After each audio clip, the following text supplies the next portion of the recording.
ओम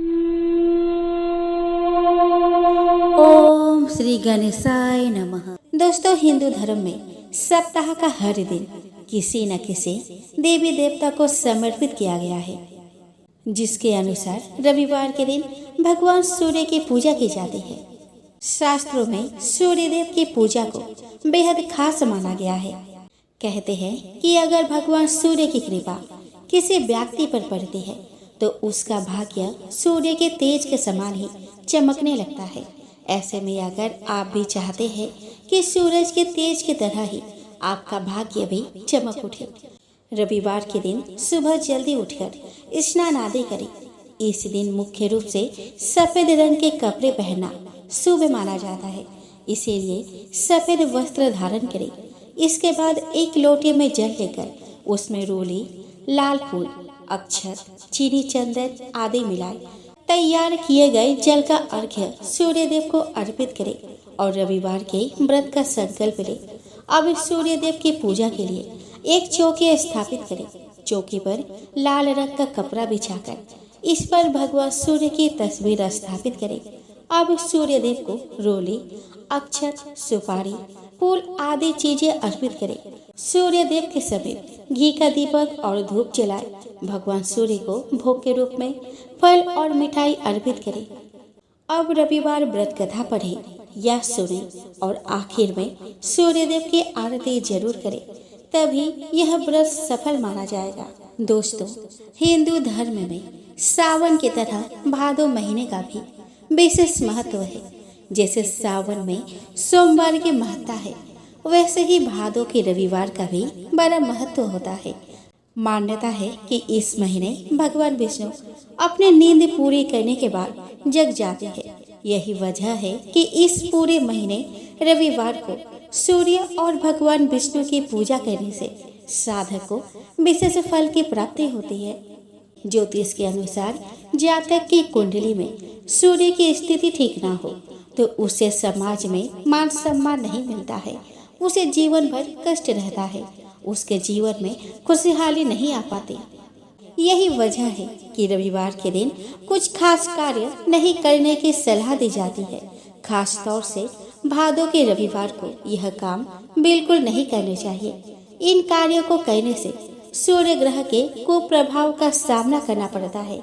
इसीलिए रविवार के दिन कुछ बातों का ध्यान रखने से सूर्य देव की सदैव कृपा बनी रह सकती है। दोस्तों, रविवार के दिन सूर्यास्त से पूर्व नमक का उपयोग न करें। ऐसा करना अशुभ माना जाता है। यह भी कहा जाता है कि रविवार को रात होने से पहले संभोग नहीं करना चाहिए। किसी भी व्यक्ति को इस दिन मांस और मदिरा का सेवन नहीं करना चाहिए। आमतौर पर लोग रविवार को ही बाल कटाते हैं, लेकिन ऐसी मान्यता है कि रविवार को बाल कटाने से सूर्य कमजोर होता है। इसीलिए इस दिन बाल कटाने से और सिर में तेल मालिश और दूध को जलाने का कार्य नहीं करना चाहिए। रविवार को हो सके तो तांबे से निर्मित चीजों को खरीदने और बेचने से बचें। इस दिन नीले, काले और ग्रे रंग के वस्त्र ना पहने। संभव हो तो इस दिन जूते ना पहने। यदि इन सभी बातों का आप भादों में पड़ने वाले हर रविवार को ख्याल रखेंगे तो आपको कभी भी सूर्य ग्रह की बुरी दृष्टि का सामना नहीं करना पड़ेगा। सूर्य भगवान हमेशा आपके ऊपर अपनी कृपा बनाए रखेंगे। दोस्तों, रविवार के व्रत पूजन से सूर्य देव की कृपा प्राप्त होती है। सभी व्रतों में रविवार व्रत को महात्म्य व्रत माना गया है, लेकिन इस व्रत के बाद उद्यापन करना जरूरी है, वरना इसका फल नहीं मिलता है। ज्योतिष में सूर्य देव को नवग्रहों का राजा कहा गया है, इसीलिए नवग्रहों के शांति के लिए भी सूर्य देव की उपासना की जाती है। वही जो लोग रविवार का व्रत रखते हैं उनका जीवन सुखों से भरा रहता है और सूर्य देव की कृपा प्राप्त होती है। लेकिन कोई भी व्रत तभी सफल माना जाता है जब उसका उद्यापन किया जाए। तो आइए हम जान लेते हैं रविवार व्रत के उद्यापन विधि के बारे में। रविवार व्रत उद्यापन पूजन सामग्री में आपको सूर्यदेव की प्रतिमा या तस्वीर, लकड़ी की चौकी, लाल कपड़ा, द्वादश दल वाला कमल का फूल, कलश, अक्षत, दीप बाती, गंगा जल, कंडेल का फूल, लाल चंदन, गुड़, लाल वस्त्र, जनेऊ, रोली, नैवेद्य, पंचामृत, पान का पत्ता, सुपारी, लौंग, इलायची, नारियल, फल, कपूर, हवन सामग्री, घी, आम की लकड़ी और भोग के लिए खीर। दोस्तों, रविवार का व्रत उद्यापन वैदिक मंत्र के साथ किया जाता है। अगर आपको वैदिक मंत्रों की जानकारी ना हो तो आप किसी पुरोहित से व्रत का उद्यापन विधि पूर्वक करा सकते हैं। लेकिन अगर आप स्वयं ही व्रत का उद्यापन करना चाहते हैं तो इसके लिए सबसे पहले प्रातः काल उठकर स्नान कर ले और पूजा की तैयारी करें। एक चौकी में लाल रंग का कपड़ा बिछाकर गंगा जल छिड़क कर शुद्ध कर ले। फिर चौकी में भगवान सूर्य की प्रतिमा या तस्वीर स्थापित करें। चौके के बीच में जल से भरा एक कलश रखें। भगवान को लाल वस्त्र चढ़ाकर चंदन, रोली, अक्षत, जनेऊ आदि अर्पित कर फूल, फल, भोग और पंचामृत चढ़ाए। आप धूप दीप दिखाए। सूर्य देव के साथ ही भगवान गणेश की भी पूजा करें। इसके बाद रविवार की व्रत कथा पढ़े और सूर्य देव की आरती करें। पूजा के बाद किसी ब्राह्मण को दक्षिणा जरूर दे। दोस्तों, रविवार का दिन भगवान भास्कर को समर्पित होता है। इनकी पूजा और व्रत से घर सुख समृद्धि से भर जाता है और शत्रुओं का नाश होता है। रविवार का व्रत कम से कम 1 वर्ष और अधिकतम 12 वर्षों तक किया जा सकता है, लेकिन व्रत छोड़ने के बाद इसका उद्यापन जरूर करें। मान्यता है कि जो लोग रविवार का व्रत रखते हैं या रविवार की व्रत कथा सुनते हैं उनकी सभी मनोकामना पूरी होती है। जो लोग रविवार के दिन मांसाहार या तामसिक भोजन और नमक का त्याग करते हैं उन्हें उत्तम स्वास्थ्य के साथ ही मान सम्मान व यश की प्राप्ति होती है। अगर कोई भी स्त्री इस व्रत को करे तो उसे संतान सुख मिलता है। साथ ही रविवार का व्रत मोक्ष प्रदान करने वाला माना गया है। रविवार व्रत से सूर्य ग्रह के अशुभ प्रभाव कम होते हैं और कुंडली में सूर्य की स्थिति मजबूत होती है। रविवार व्रत से चर्म रोग, नेत्र रोग और कुष्ठ रोग का समस्या भी दूर होती है। आइए दोस्तों, अब हम श्रवण करें रविवार व्रत की पौराणिक कथा। दोस्तों, रविवार व्रत की पौराणिक कथा के अनुसार प्राचीन काल में एक बुढ़िया रहती थी। वह नियमित रूप से रविवार का व्रत करती थी। रविवार के दिन सूर्य उदय से पहले उठकर बुढ़िया स्नान आदि से निवृत्त होकर आंगन को गोबर से लीपकर स्वच्छ करती। उसके बाद सूर्य भगवान की पूजा करते हुए रविवार व्रत कथा सुनकर सूर्य भगवान का भोग लगाकर दिन में एक समय भोजन करती थी। सूर्य भगवान की अनुकंपा से बुढ़िया को किसी प्रकार की चिंता एवं कष्ट नहीं था। धीरे धीरे उसका घर धन धान्य से भर रहा था। उस बुढ़िया को सुखी होते देख उसके पड़ोसन उससे जलने लगे। बुढ़िया ने कोई गाय नहीं पाल रखी थी, अतः वह अपने पड़ोसन के आंगन में बंधी गाय का गोबर लाती थी। पड़ोसन ने कुछ सोचकर अपने गाय को घर के भीतर बांध दिया। रविवार को गोबर न मिलने से बुढ़िया अपना आंगन नहीं लीप सकी। आंगन न लीप पाने के कारण उस बुढ़िया ने सूर्य भगवान को भोग नहीं लगाया और उस दिन स्वयं भी भोजन नहीं किया। सूर्यास्त होने पर बुढ़िया भूखे प्यासे ही सो गई। प्रातः काल सूर्य उदय से पूर्व उस बुढ़िया की आँख खुली तो वह अपने घर के आंगन में सुंदर गाय और बछड़े को देखकर हैरान हो गई। गाय को आंगन में बांधकर उसने जल्दी से उसे चारा लाकर खिलाया। पड़ोसन ने उस बुढ़िया के आंगन में बंधी सुंदर गाय और बछड़े को देखा तो वह उससे और अधिक जलने लगी। तभी गाय ने सोने का गोबर किया। गोबर को देखते ही पड़ोसन की आंखें फट गई। पड़ोसन ने उस बुढ़िया को आसपास न पाकर तुरंत उस गोबर को उठाया और अपने घर ले गई तथा अपने गाय का गोबर वहां रख आई। सोने के गोबर से पड़ोसन कुछ ही दिनों में धनवान हो गई। गाय प्रतिदिन सूर्य उदय से पूर्व सोने का गोबर किया करती थी और बुढ़िया के उठने के पहले पड़ोसन उस गोबर को उठाकर ले जाती थी। बहुत दिनों तक बुढ़िया को सोने के गोबर के बारे में कुछ पता ही नहीं चला। बुढ़िया पहले की तरह हर रविवार को भगवान सूर्यदेव का व्रत करती रही और कथा सुनती रही। लेकिन सूर्य भगवान को जब परुसन की चालाकी का पता चला तो उन्होंने तेज आंधी चलाई। आंधी का प्रकोप देखकर बुढ़िया ने गाय को घर के भीतर ही बांध दिया। सुबह उठकर बुढ़िया ने सोने का गोबर देखा तो उसे बहुत आश्चर्य हुआ। उस दिन के बाद से बुढ़िया गाय को घर के भीतर बांधने लगी। सोने के गोबर से बुढ़िया कुछ ही दिनों में बहुत धनवान हो गई। उस बुढ़िया के धनी होने से पड़ोसन बुरी तरह जल भून कर राख हो गई और उसने अपने पति को समझा बुझाकर उसे नगर के राजा के पास भेज दिया। सुंदर गाय को देखकर राजा बहुत खुश हुआ। सुबह जब राजा ने सोने का गोबर देखा तो उसके आश्चर्य का ठिकाना न रहा। उधर सूर्य भगवान को भूखी प्यासी बुढ़िया को इस तरह प्रार्थना करते देख उस पर बहुत करुणा आई।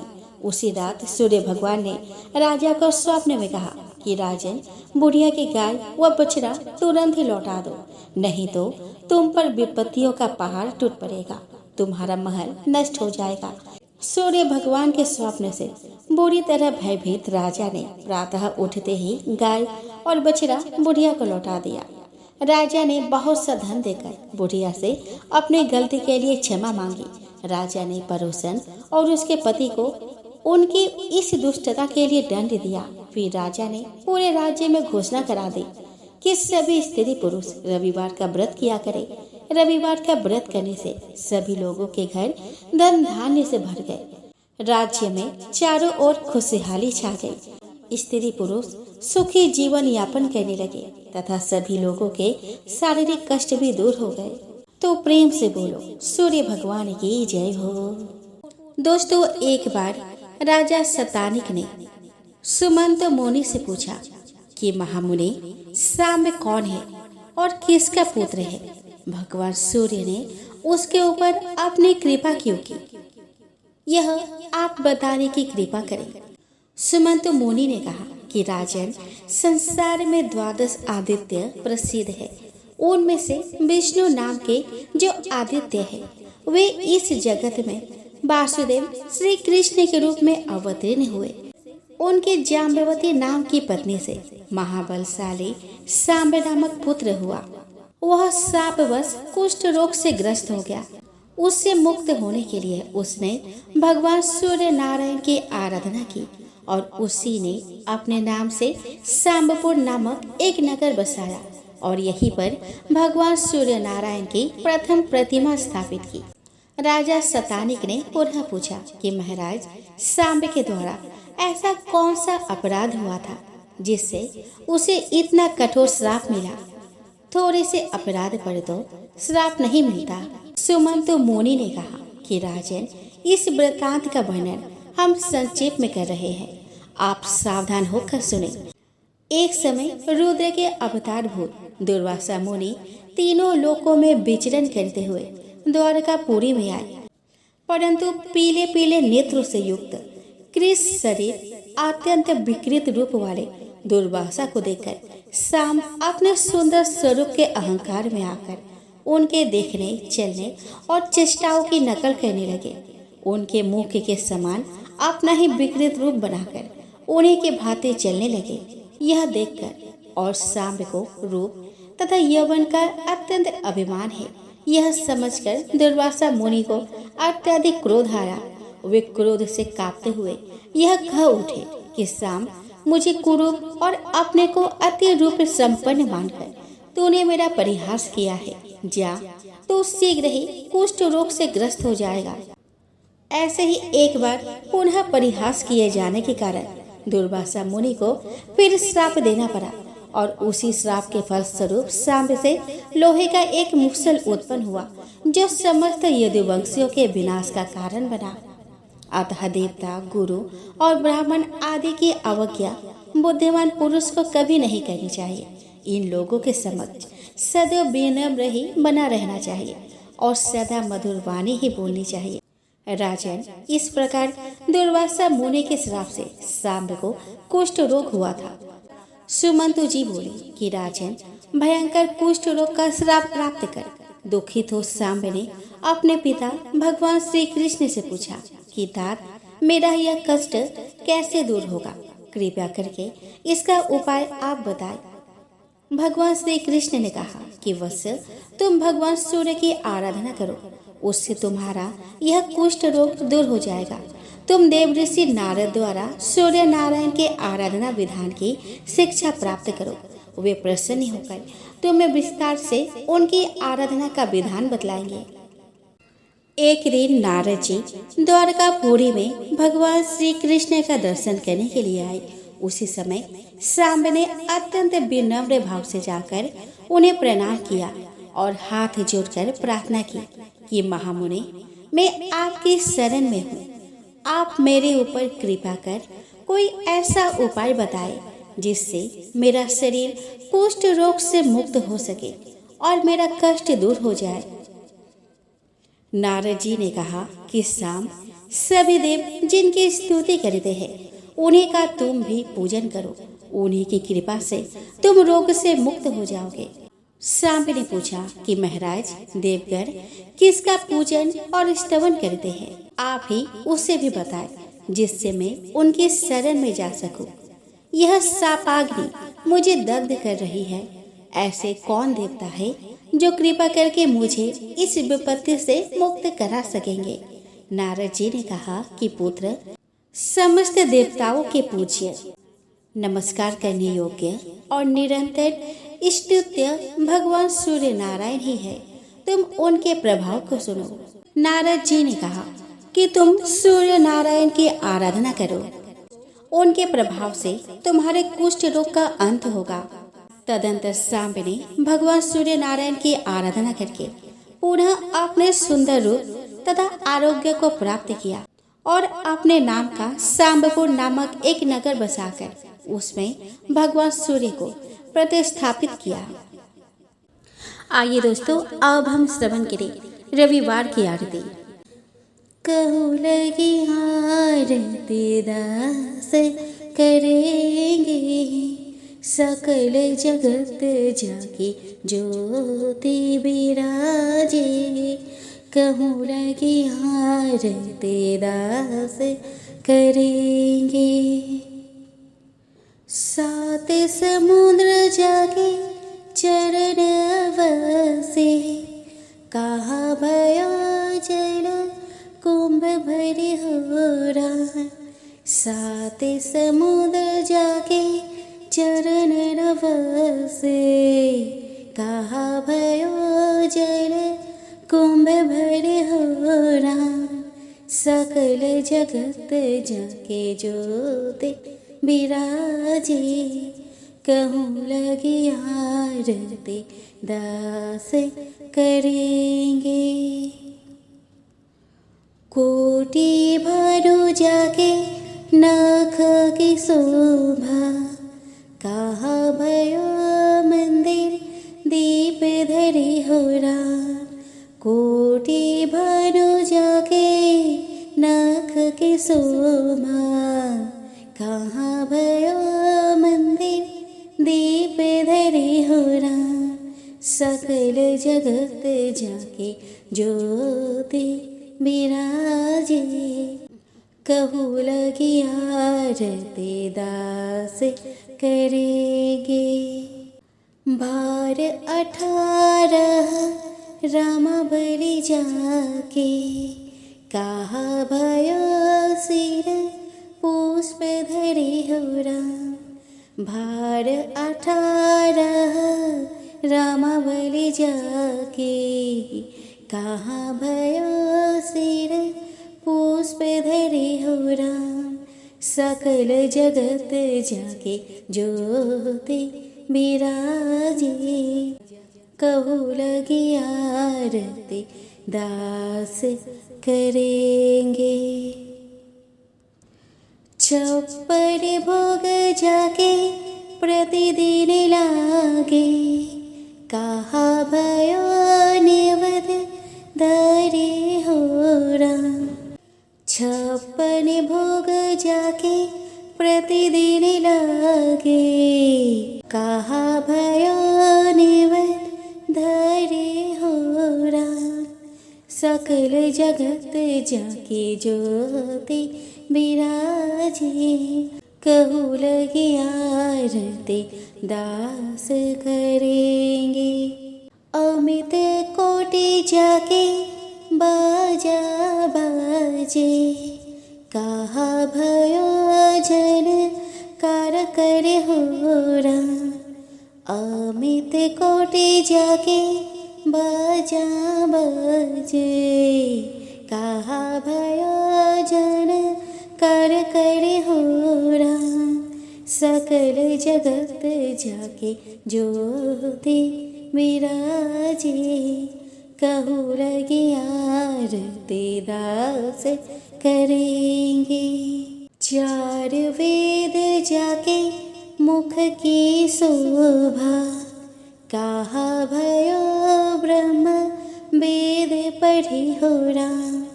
चार वेद जाके मुख की शोभा। कहा भयो ब्रह्म वेद पढ़ी होरा। सकल जगत जाके ज्योति विराजे। कहू लगे आरती दास करेंगे। शिव सनकादिक आदि ब्रह्मादिक नारद मुनि जाको ध्यान धरि होरा। शिव सनकादिक आदि ब्रह्मादिक नारद मुनि जाको ध्यान धरि होरा। सकल जगत जाके ज्योति विराजे। कहू लगे आरती दास करेंगे। हिम मंदार जाके पवन झकोरे। कहा भयो शिव चवर ढूढ़े होरा। हिम मंदार जाके पवन झकोरे। कहा भयो शिव चवर ढूढ़े होरा। सकल जगत जाके ज्योति विराजे। कहू लगे आरती दास करेंगे। 184 बंध छुड़ाए। केवल हरि यश नाम देव गाए होरा। 184 बंध छुड़ाए। केवल हरि यश नाम देव गाए होरा। सकल जगत जाके ज्योति विराजे। कहू लगे आरती दास करेंगे। कहू लगे आरती दास करेंगे। सकल जगत जाके ज्योति विराजे। कहू लगे आरती दास करेंगे। सकल जगत जाके ज्योति विराजे।